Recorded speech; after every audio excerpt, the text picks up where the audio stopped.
Good morning. Thank you so much for tuning in to our Tuesday morning devotions here. And I am hoping you had a wonderful, wonderful weekend. And I know we had a very busy weekend here at Victory as uh, uh, we had our ladies brunch with Pastor on Saturday, and it was a good time. I thoroughly enjoyed being able to uh, not only host the ladies, but uh, give a devotion and hopefully encourage and help the ladies as much as possible.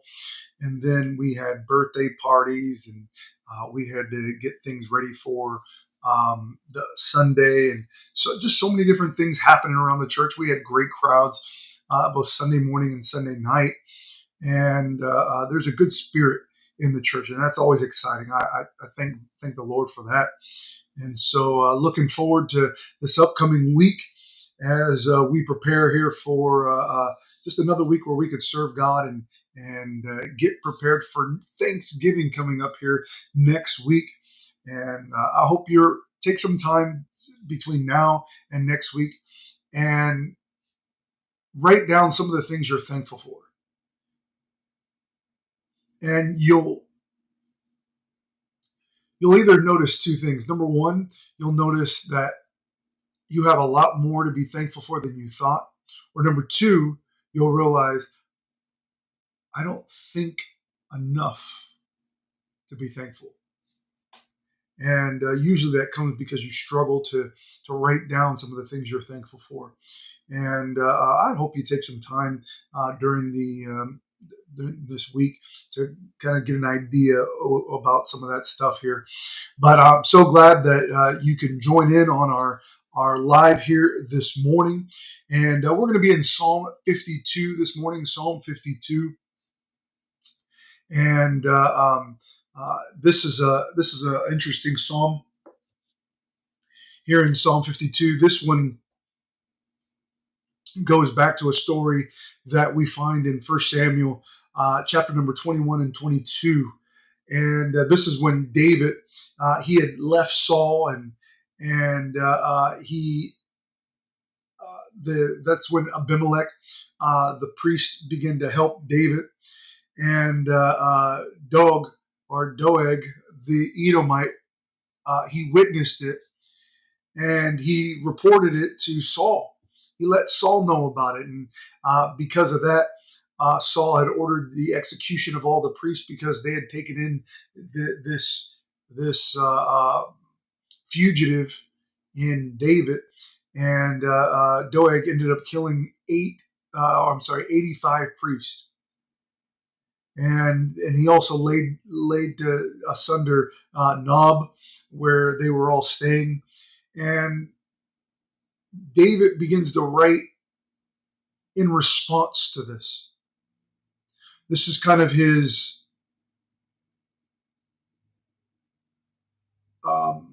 heart being poured out to God and exposing the cruelty of Doeg, but also looking to the mercy of God.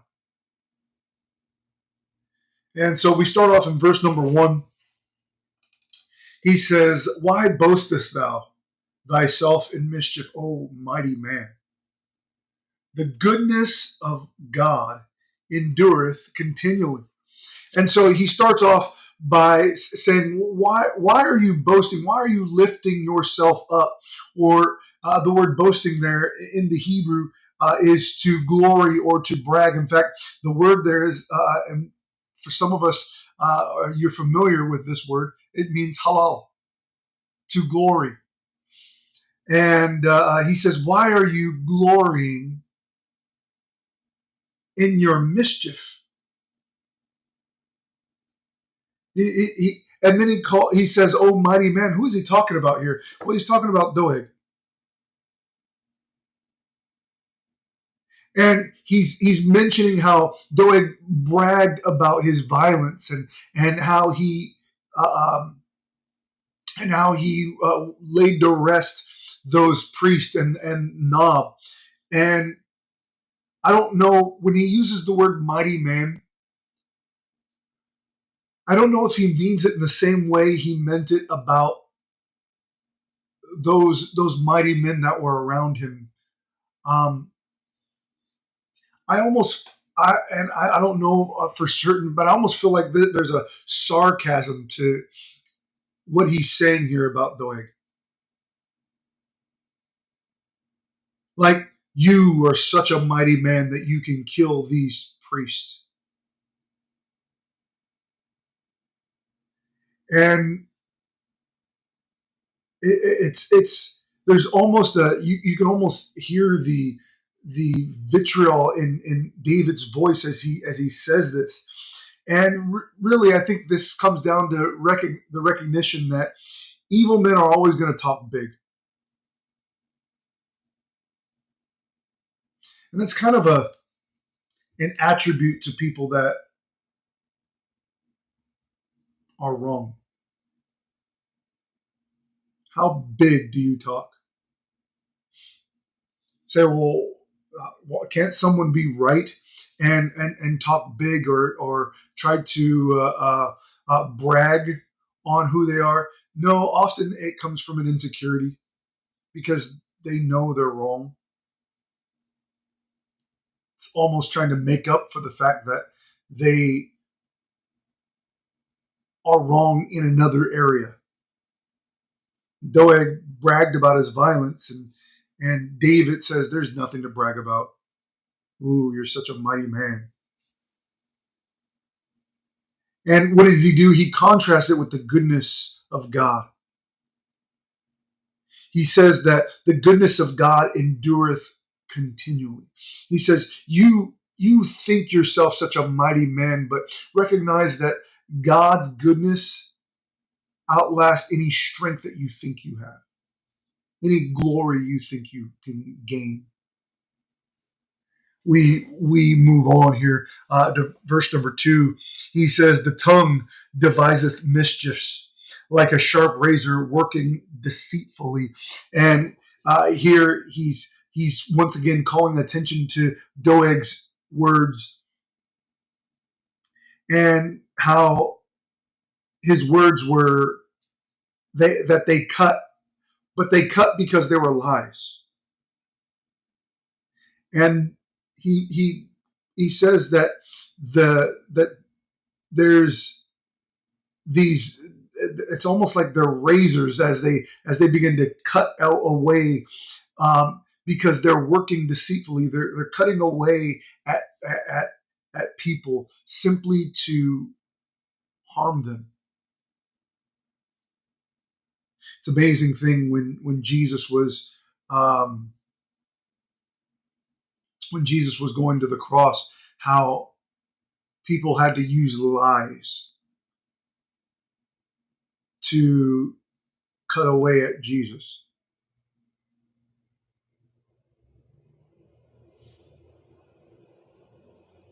We need to be very careful about the way that we speak to people.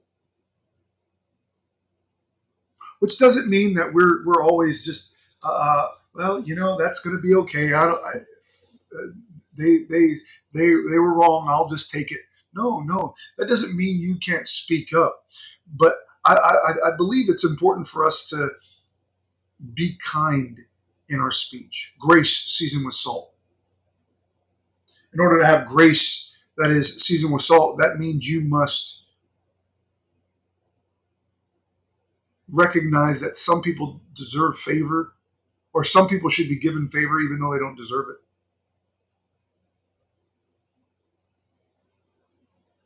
But never allow your tongue to be a instrument of hurt.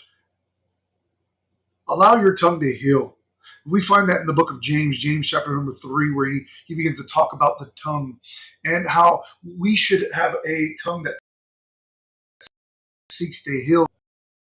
We move over. Good morning. Thank you for joining us. We move to verse number 3, and he says here, thou lovest evil more than good, and lying rather than to speak righteousness, Selah. Still directing this towards Doeg, as he mentions how he Doeg prefers to follow after that which is wrong. You ever see someone who just has a propensity to go after that which is wrong?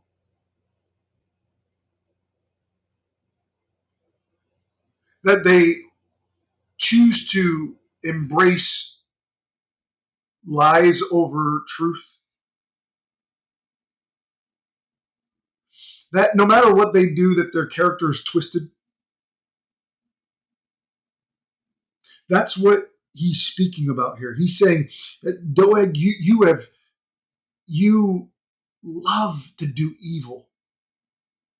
You you you almost hate the truth by how much you lean into lies. And I think for us, if we want to be anti this type of person,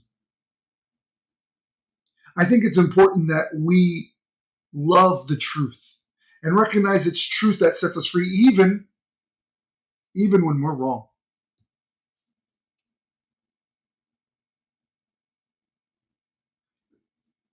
That's the truth that, to me, I think matters the most. To accept truth even when we're wrong,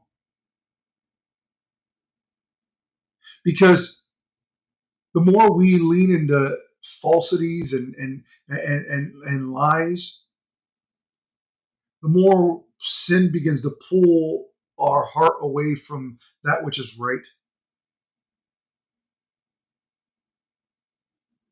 Psalm 52:4, thou lovest all devouring words. O thou deceitful tongue. It's amazing how, if we're not careful, we're so very good at hurting people with the tongue.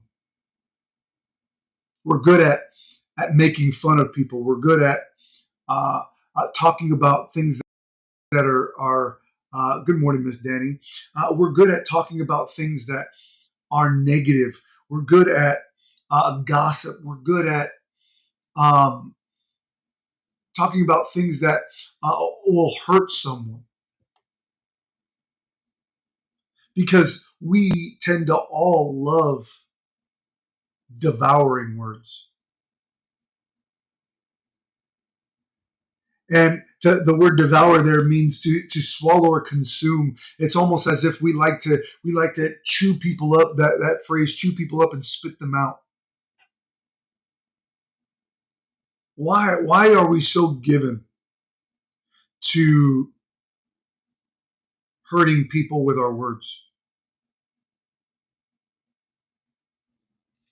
Words can tear down so fast.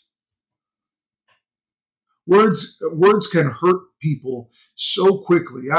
I speak so much, and I really have to be careful. I could simply be trying to make someone laugh, and if I'm not careful in the way that I speak or the way that I say it, or who I'm saying it to, I could really damage someone.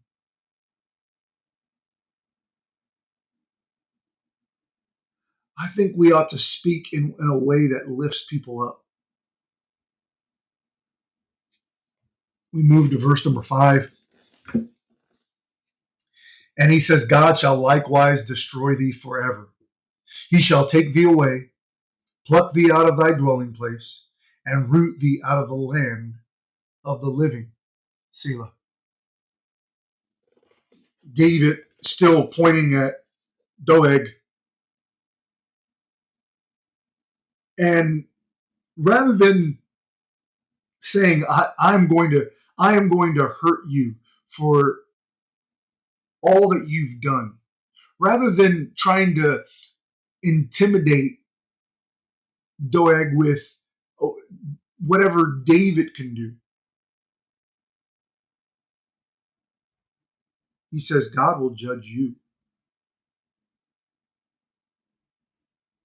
God is looking at you.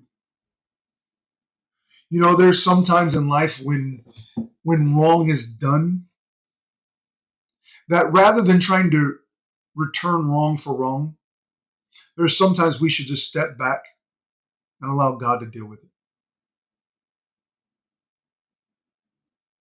If we would just step back sometimes and rather than um, trying to figure out a way to jab them or get people to feel our pain, maybe we just take a step back and say, you know what? Let God work on their heart. I'll never forget when I took over the church. There was I made my rounds visiting each and every family that was in our church. There wasn't a whole lot, but I wanted to make sure that I talked to each family and I wanted them to be able to ask me questions and different things. And I went to one of the church families, and for the most part, everyone was so kind and excited about me as the new pastor coming in. But I went to this house and I said, "Hey, I just want to thank you so much for being a part of the church, and I look forward to being your pastor." And the gentleman looked at me and goes, "You will never be my pastor." He says, "You're great with the youth, but you're not a pastor." He says, "You'll never and you'll never match up to Pastor Strofe." And that hurt me so much. I wanted to I wanted to say that he was being a jerk and all these things. I was hurt mainly because I it's not like I hadn't had those thoughts myself.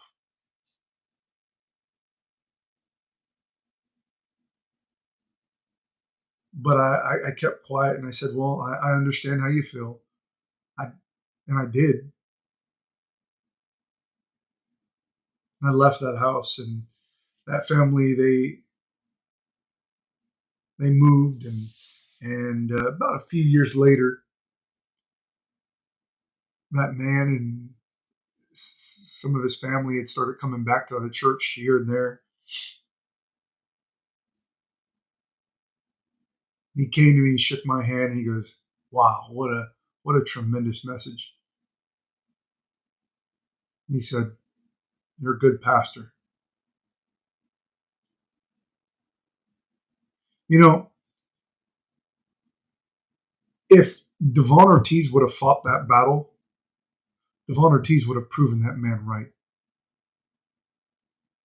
But God, as God is working in the heart of that man, you don't know how many times I went to God in prayer and I said, "Lord, maybe they're right. Maybe that's who I am." And you have no idea how many times I've battled that. God did His work. God is the judge. Let God deal with those who are in the wrong. And sometimes God will open the door for you to deal with that, but oftentimes God deals with it in a different way. Brother Philip, thank you so much for joining us all the way from Uganda. I'm so appreciative. Let's look at Psalm 52, verse number 6. He says, "The righteous also shall see and fear and shall laugh at him." And when we see this, oftentimes we can go, "Well, that's not very Christian-like." What are you thinking? When the righteous see God work, and when justice is served, done wrong, is it not acceptable to be happy? I'm not saying spit on the guy's grave, but is it not acceptable to be happy that God dealt with it?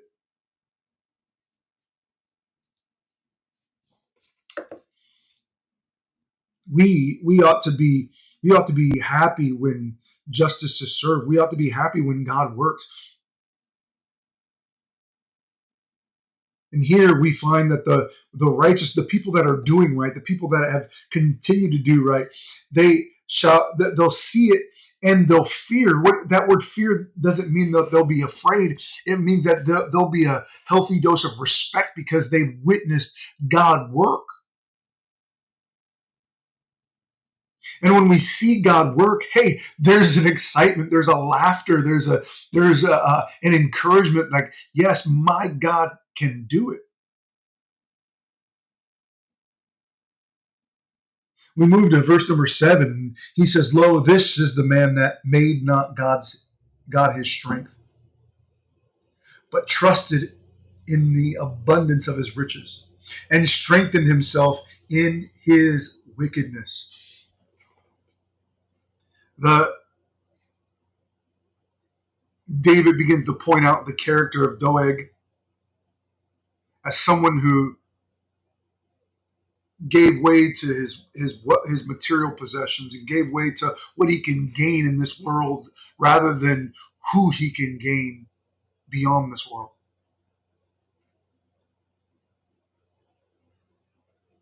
But ultimately, as we look through this, we understand that the wicked will always choose things over God. The wicked will always choose the temporary over the eternal.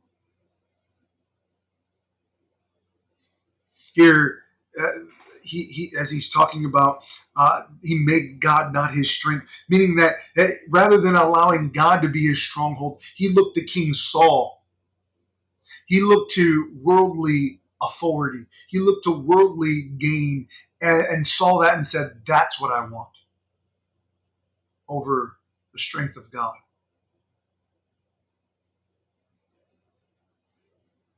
Never let material or money replace the power and the goodness of God. Because heaven and earth shall pass away. We understand this world. This world is not our home. We're just passing through, and no matter how much we accrue here on earth, when it's all said and done, we get to take nothing with us. That's why Jesus said that we're to lay up treasure in heaven, where neither moth nor dust doth corrupt.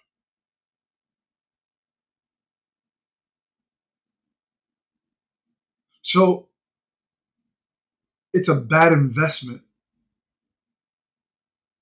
to exchange the goodness of God for the wealth of this world, the materials of this world. Yeah, and let me just say this, and I've mentioned this a few times, but that goes even for our work. If your work is getting in the way of your faith, what's more important?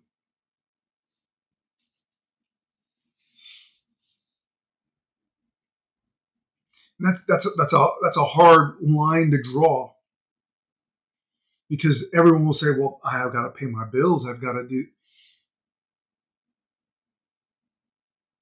but faith. But pastor, I've got my house and my car, and I got to pay for. And we start listing all the things that we have to pay for, and the question once again goes, but what about God? I see too many people who exchange God for their career, exchange God for their their material, exchange God for their education,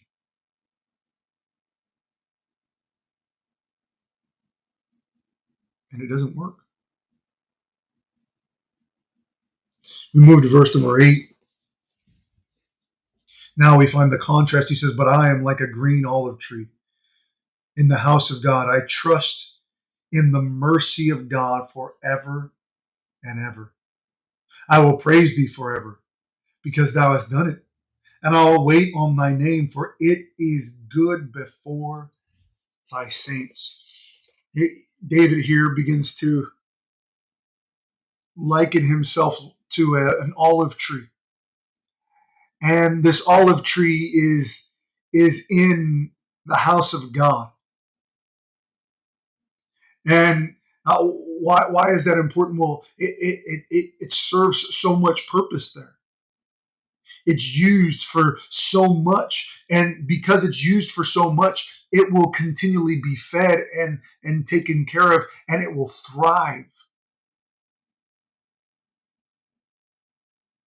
And when he says he's like a green olive tree, this is a young, a flourishing and a fresh olive tree. This is one that's so incredibly healthy.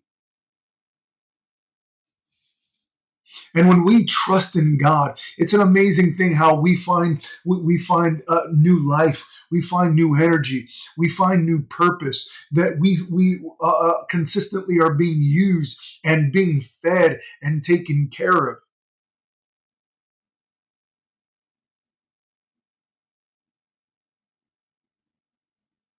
David says, "That's me. I'm been taken care of." Yes, Doeg may have received the payment and the money from Saul, but I have been taken care of by God.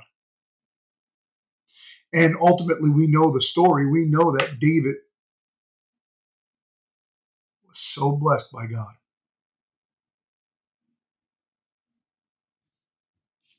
That's why he's able to end it and to say, "I will praise thee forever." Lord, I will praise you forever because you did it. It wasn't me. Because of all that you've done for me, you are worthy of that glory. You see, Doeg was trying to heap glory to himself. Look what I done. Look at my strength. Look at my valor. David's saying, God, look at what you've done. Look at your strength. Look at your courage. And that's why he says, I will wait on your name. The word there is to hope with patience. You see, the interesting thing here is sometimes we don't see the salvation and we just trust that God can before he's done it. David says, I know you can. I'll trust in you. I'll wait.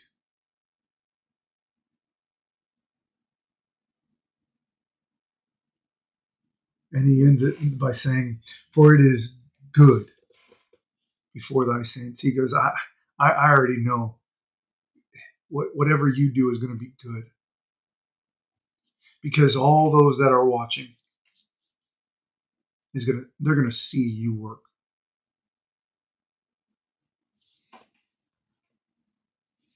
Psalm 52 shows so clearly the arrogance and the materialism and the foolishness of Doeg. But it's contrasted by the humility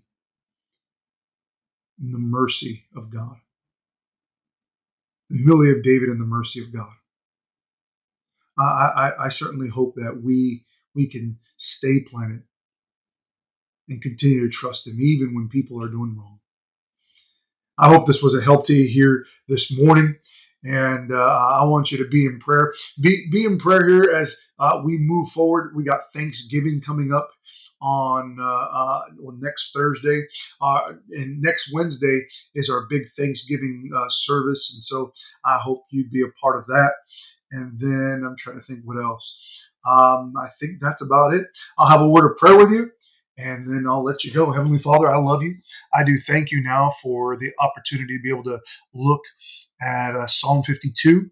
Lord, I pray that each of us may we not look at the superficial might, superficial strength of those around us, but may we recognize of your eternal strength. You are the Alpha, the Omega, the beginning and the end. May we rely and trust in you. Thank you for your goodness. Bless now in your most holy name. Amen. Thank you so much for tuning in here this morning. And if you like this video, be sure to like it. If you feel so inclined, share it with others. But I love you. Thank you so much for being here. God bless.